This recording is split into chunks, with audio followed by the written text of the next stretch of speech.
Die apostels was nog besig om oor hierdie dinge te praat. Toe het Jesus tussen hulle gestaan en vir hulle gesê, God sal vir julle vrede gee. Hulle het groot geskrik. Hulle het gedink hulle sien 'n spook. Maar Jesus het vir hulle gesê, hoekom skrik julle so? En hoekom glo julle nie wat julle sien nie? Kyk na my hande en my voete.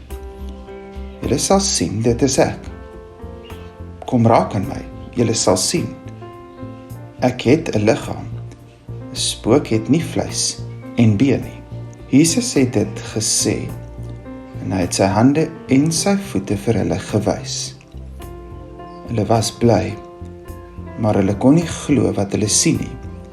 En hulle het nie geweet wat om te sê nie. Toe vra Jesus vir hulle, het julle hier iets wat ek kan eet? Hulle het vir hom 'n stuk gaar vis gegee.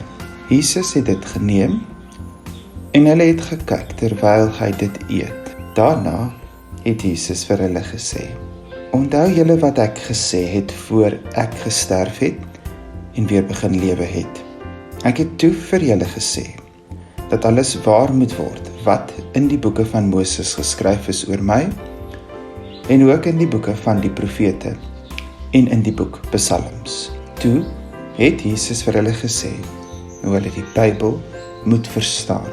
Hy het vir hulle gesê, daar is in die Ou Testament geskryf dat die Christus sal swaar kry en dat hy op die 3de dag weer sal begin lewe.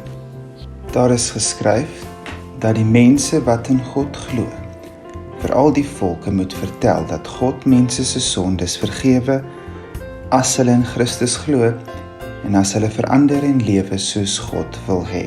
Julle moet in Jerusalem begin en vir die mense vertel wat julle van my gesien en gehoor het. En onthou, ek sal vir julle die Heilige Gees stuur wat my Vader beloof het. Maar julle moet in Jerusalem bly totdat God vir julle krag gegee het.